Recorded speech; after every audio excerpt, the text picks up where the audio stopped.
director of the HIFU, and now we move from the surgery to the non-invasive or no invasive procedure that we can use it for the treat the patient with the endometriosis.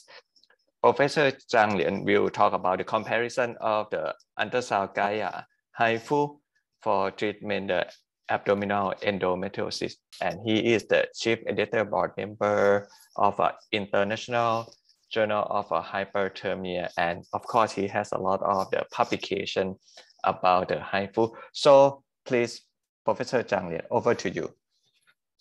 Thank you.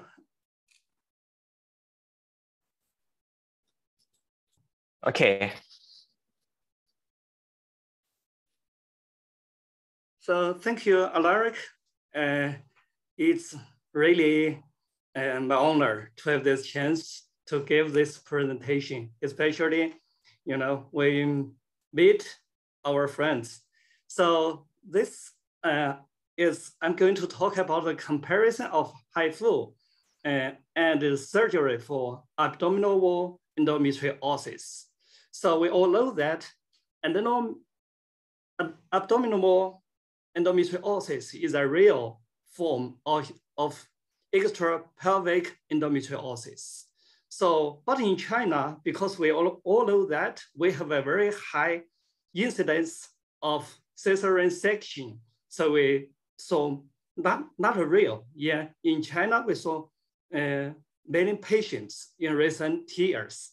So the symptom of this disease is a local pain at the cesarean scar incision site of abdominal wall during menstruation. So this is the most common symptom. So the treatment, so far, is still the surgery is the only curative therapy. However, the surgery is invasive, or also will cause scars, and also the surgery will perform under anesthesia. So if we can find another way to treat this kind of disease, so we think about to use this technique to use HIFU to treat this patient, because this is non-invasive, and the maybe because the disease, the abdominal wall endometriosis is very superficial, so it's very sensitive.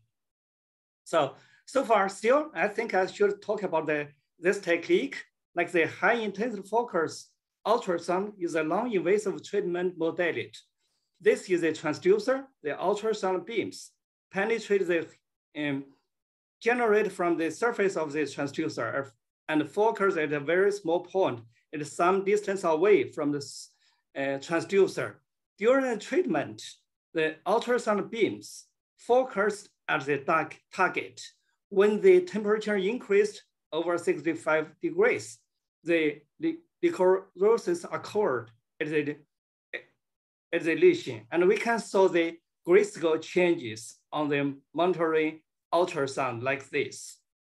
So when we saw the graphical changes like this, the necrosis already occurred, because we already see some gas in there, like just the water is boiling, some oxygen come out.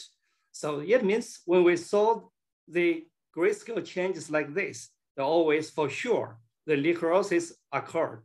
So this technique has been used to treat a different type of solid tumors, like the uterine fibroids and also adenomyosis, also breast cancer, breast fibroadenoma, also liver tumors, pancreatic cancers, and also kidney tumors, also the bone tumors, and like even primary or bone metastasis, also uses to treat the soft tissues and also some others.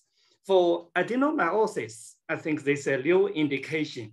Like I just said before, because this lesion is always superficial, so it's sensitive to HIFU.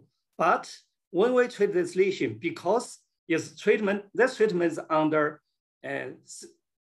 conscious sedation, so the patients is awake. So when we treat these patients, because the skin, the lesion is located in this area, so the patient will feel pain. So this most important, if we use a conscious sedation, how deep? And we must discuss with the anesthesiologist to make sure it's to use the right degree of the conscious sedation to sedative the patient, to make the patient sedative and more tolerated treatment. So because it's very superficial, the treatment, when the power we used not so high, like we use it to the power to treat uterine fibroids or liver tumor, we always use 400 watts. But for the abdominal wall endometriosis, we don't need to use so high power, and probably 200 watts, it's enough based on my experience. Because like we use 200 watts, we can easily to see the graceful changes like this. So the only thing we should think about is that just because the treatment is under conscious sedation, usually the patient will feel the pain. So we should just give enough energy to make sure to complete ablate the lesion. Otherwise, maybe we'll cause a higher recurrence rate in the future. So that's very important. But like Qilong said, the training is very important also for HIFU, especially for abdominal wall endometriosis. The training is very important. So the principle of HIFU treatment for abdominal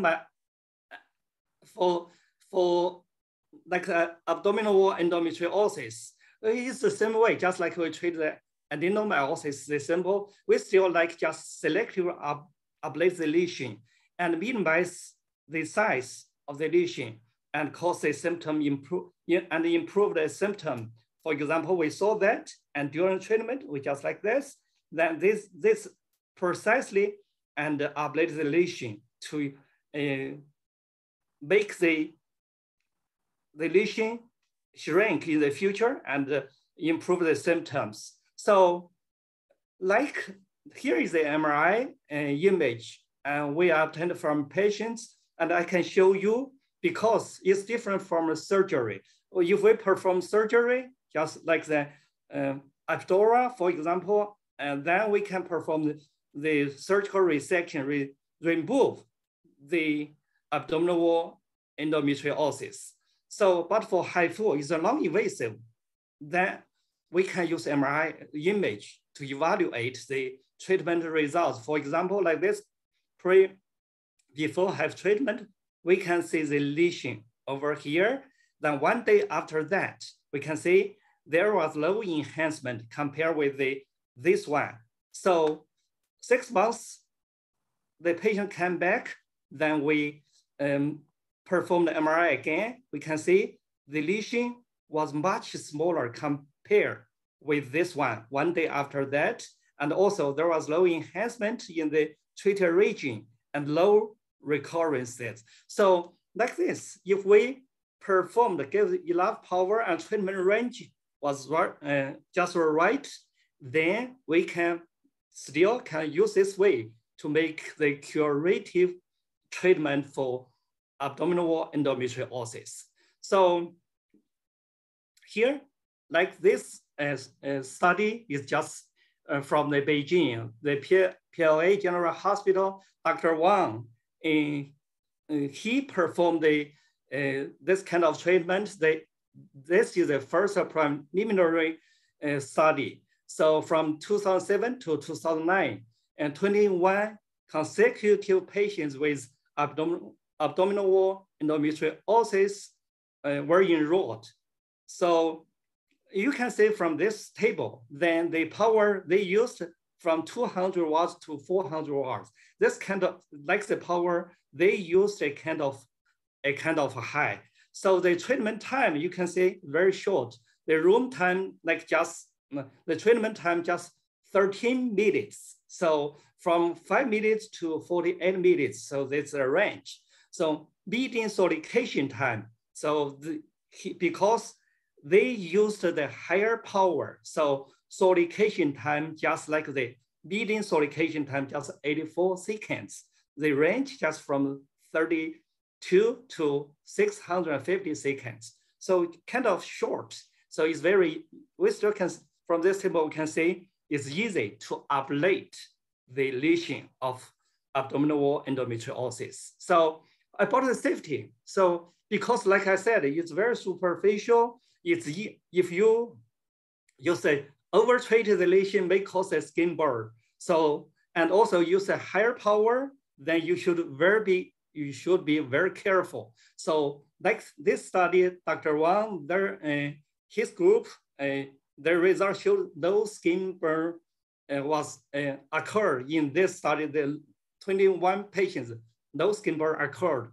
All patients were discharged after a short observation. So during the treatment, the patient, they say the pain score is lower than 4 points. The tolerance was very good.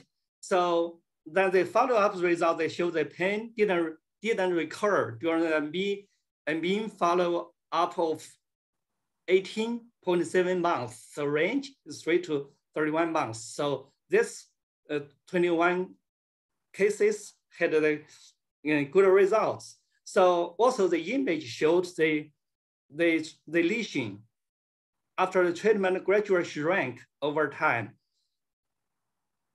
So this is the image from this paper. You can see this before, just like similar to the image I showed before. So we can see the contrast enhancement was obviously the blood supply was rich in this lesion. So here, 2 months after that, we can see the treated region was getting smaller. There was low enhancement. Okay, here is a pre-hive treatment, the ultrasound. Here immediately after that, we can see the color Doppler showed the blood signal. Then after that, there was low blood signal on the color Doppler. So then here is another study after the preliminary study. So the other group in China, they performed the treatment like this is from Sweden Central Hospital of Sichuan Province. From 2010 to 2014, they treated 32 patients with abdominal wall endometriosis. So this is a retrospective study. Their results show this treatment parameters like the solution power, they just used 100 watts. So much lower than Dr. Wang from Beijing, they used. So you can see the solution time. They spent like the 200, the median solution time just 200 watts. So it's double than Dr. Wang's treatment results. So the room time was longer than Dr. Wang's study. So the total treatment time and also like the lung perfused volume ratio, it was good from this study, even they use a lower power. So about the safety, also they evaluate the adverse effects.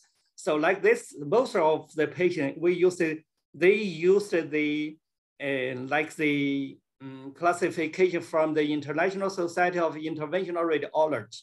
So like most of them were classified as class A. So 100% of the patient have the pain during the treatment, but all of them complete the treatment. Then they saw the edema of the skin in the treatment area after the treatment, like 78% of the patient had edema in the local skin, but no other major adverse effects occurred. So low skin burn occurred, still safe in their study. So also about the volume of the lesion, they changed this. Here is pre-treatment, and 6 months after this was significant decreased.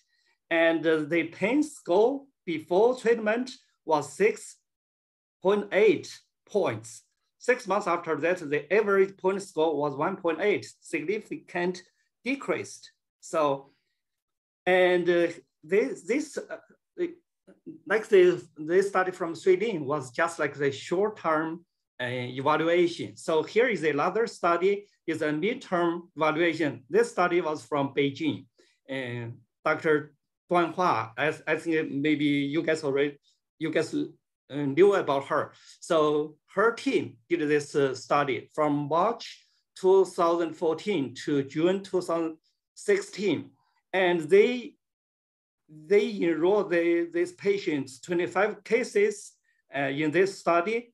This is about the follow-up results, like this, the score, the pain score that's before, and here 6 months is 12 months and 2 years. So from this study, like the pain score, like 1 month, this table, they didn't show the pain score before, but 1 month was significant decreased. So 6 months after that, the pain score was kind of comparable with the study from the Lian, but 2 years, the pain disappeared. Actually, so it's very interesting. The pain score, the symptoms improved over time, but not all of them, like the pain relieved, but not disappeared right after the treatment.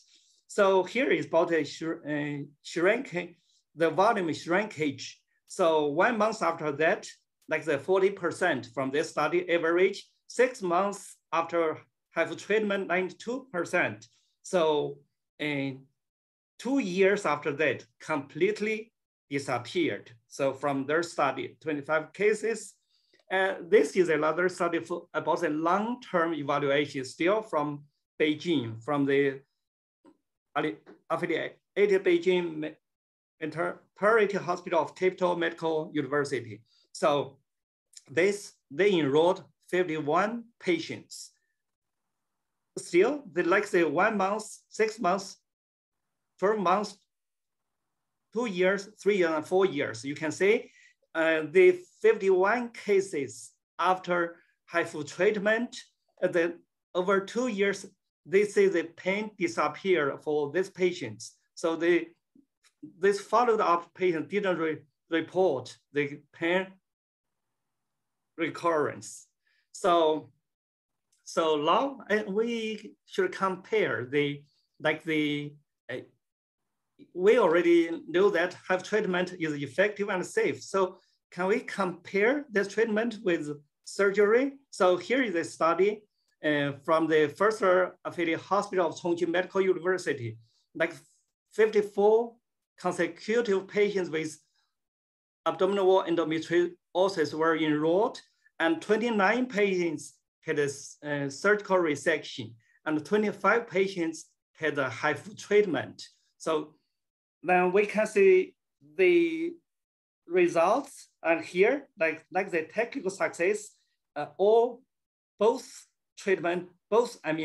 group had 100% technical success. About the treatment time, we can say almost similar. So HIFU treatment in their hospital, like 16 minutes average, and the surgery 56. So about some low significant difference. But in their study, the solution time is 287. So this study here is much higher than the other studies from Sweden and even from Beijing, is much longer.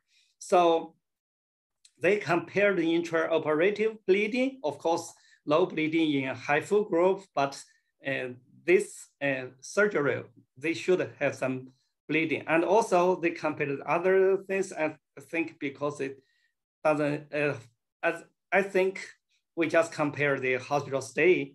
So after surgical resection, the hospital stay was almost 1 week. Then for HIFU in their hospital, just they stayed like the 4.4 days, and significantly shorter in HIFU group.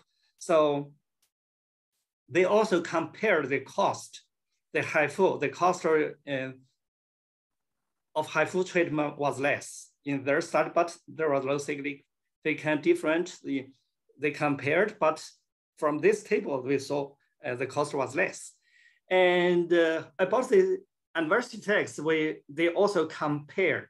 Now you can see using minor adverse events, like the HIFU group, like they had 8% had a hematuria, probably just some air bubbles in the, I think air bubbles in the bladder that caused this one. And also like the skin had some changes, five patients. But for the major adverse effects, so only the 3 cases in the surgery, but low, like this kind of, and no major adverse effects occurred in the HIFU group. So about the effectiveness, they compared the surgery. Of course, they already removed all the lesion, so completely removed. And in the HIFU group, like 92%, okay? 92, about the symptoms improvement, both groups achieved 100% of the symptom relief. About the long-term symptom, like the midterm symptom improvement, like they follow up for the surgical treatment, like the 29 months average, but for the HIFU group is around 25 months. So no significant difference between the two groups. And about the recurrence rate, no significant difference between the two groups. It means like the effectiveness, both groups can achieve the same rate of the effectiveness. So here is another study performed from 2009 to 2015 from the third hospital of Xiangya College of Central South University, Changsha, Hunan, China. So they enrolled 51 patients in this study. They compared HIFU and surgery. So here it's like they treated 23 cases were treated with HIFU and 28 of the patients treated with surgery. So here still, they compare the bleeding. Of course, only surgical resection causes the bleeding, but the volume is not much. And the pain score after HIFU, immediately after HIFU, the pain score in the surgical resection group, of course, is significantly higher. And the hospital stay in their center. So the HIFU group stayed for 5 days, and the surgical resection group just stayed for eight days. So there is a significant difference between the two groups. Yeah. So this is about the size changes and the pain score changes after that. So first we see the pain score changes like the 1 month after the treatment, the HIFU group just 1 point. And of course the surgery group the same. And the 2 months, 3 months, 6 months, and 12 months. And two groups about the same. So there was no significant difference between the pain score changes after the treatment.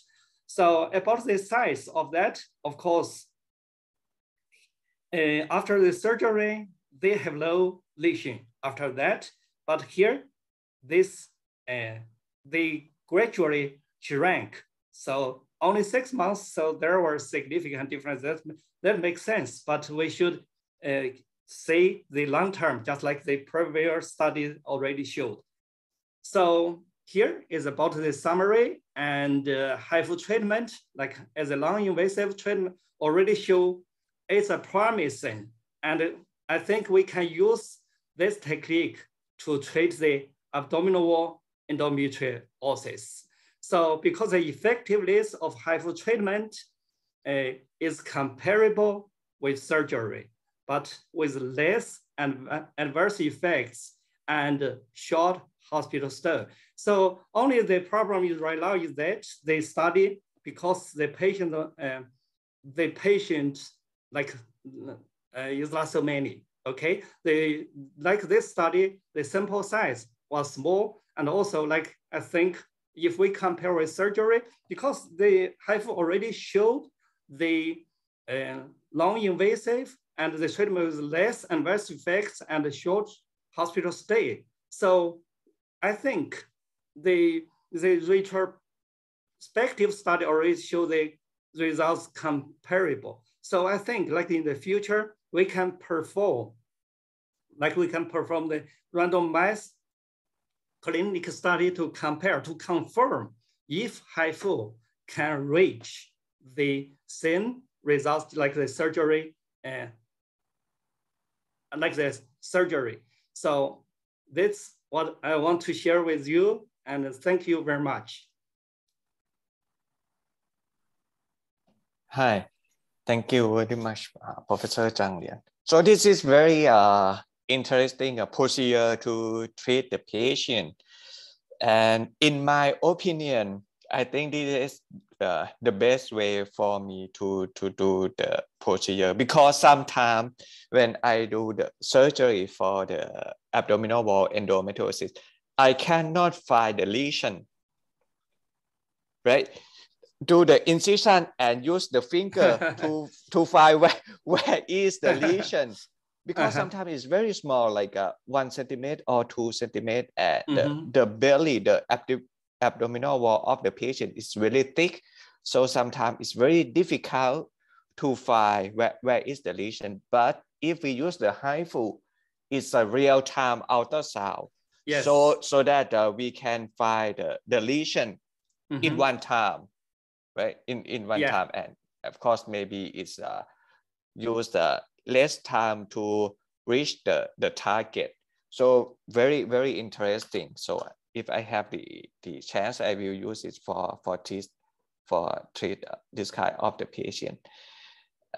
That is my comment.